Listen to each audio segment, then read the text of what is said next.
जान लेते हैं ब्रोकरेज रिपोर्ट्स कौन सी आई हैं। हर रोज की तरह वामाक्षी हमारे साथ ब्रोकरेज रिपोर्ट्स लेकर जुड़ गई हैं। वामाक्षी बताएं, सिप्ला पर ब्रोकरेज रिपोर्ट आई है। इनफैक्ट पिरामल एंटरप्राइजेस भी धीरे धीरे अब म्यूटेड एक्शन जहां पर दिख रहा था, वहीं अब एक्शन धीरे धीरे बनता हुआ भी नजर आ रहा है, लाइक फार्मा हेल्थ केयर। जी बिल्कुल। तो सिप्ला पर जेफरीज ने रिपोर्ट बनाई है और उनका मानना है कि सिप्ला की जो अपकमिंग लॉन्चेस और पाइपलाइन है वो काफ़ी मजबूत नज़र आ रहे हैं। काफ़ी सारे हाई वैल्यू प्रोडक्ट्स वो इंट्रोड्यूस करने वाले हैं और उनकी जो यूएस सेल और मार्जिन की जो एस्टिमेट्स है उन्होंने रिवाइज किए हैं।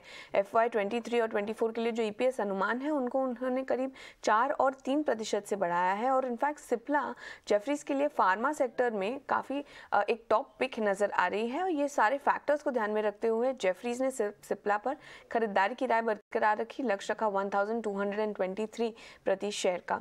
इसके अलावा पिरामल एंटरप्राइजेस पर भी फोकस करिएगा। मोतीलाल ओसवाल ने खरीदारी की राय दी है पिरामल एंटरप्राइजेस पर, लक्ष्य रखा है 1320 प्रति शेयर का। जो मार्जिन में सुधार के चलते लायबिलिटी प्रोफाइल में सुधार आ सकता है। वो एस्टिमेट कर रहे हैं कि मुनाफा 37% कैगर से ग्रो होगा FY22 से लेकर FY25 तक।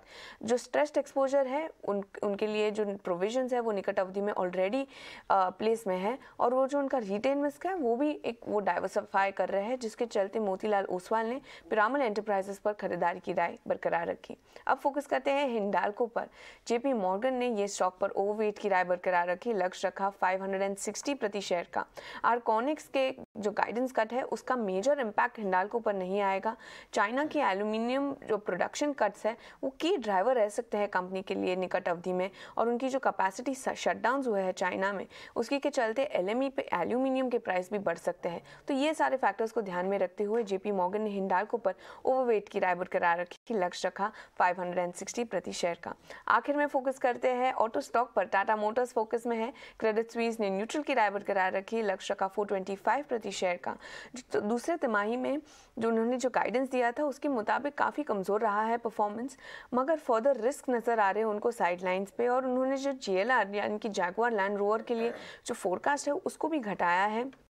इसी के चलते FY23 और FY24 के EPS अनुमान को भी घटाया है। तो ये सारे फैक्टर्स को ध्यान में रखते हुए क्रेडिट स्विस ने टाटा मोटर्स पर न्यूट्रल की राय बरकरार रखी, लक्ष्य रखा 425 प्रति शेयर का। ऑटो तो फोकस में होने ही है वामाक्षी। वैसे भी फेस्टिवल सीजन आ चुका है, फेस्टिवल से ठीक पहले ऑटो स्टॉक्स में हम देख रहे हैं अच्छे एक्शन के साथ कामकाज दिख रहा। अब तो ब्रोकरेज रिपोर्ट्स भी यहाँ पर बिल्कुल आते हुए, और इसके अलावा भी हिंडाल्को पर ब्रोकरेजेस वामाक्षी ने हमें बताए, सिप्ला और साथ ही पिरामल एंटरप्राइजेस जिस पर हमें ध्यान रखना होगा। शुक्रिया वामाक्षी सारे के सारे ब्रोकरेजेस के लिए। चलिए आगे बढ़ते हैं और लॉजिस्टिक स्टॉक्स की बात करते हैं। देखिए लॉजिस्टिक स्टॉक्स में पिछले 2 ट्रेडिंग सेशन से अच्छी मजबूती हमने देखी।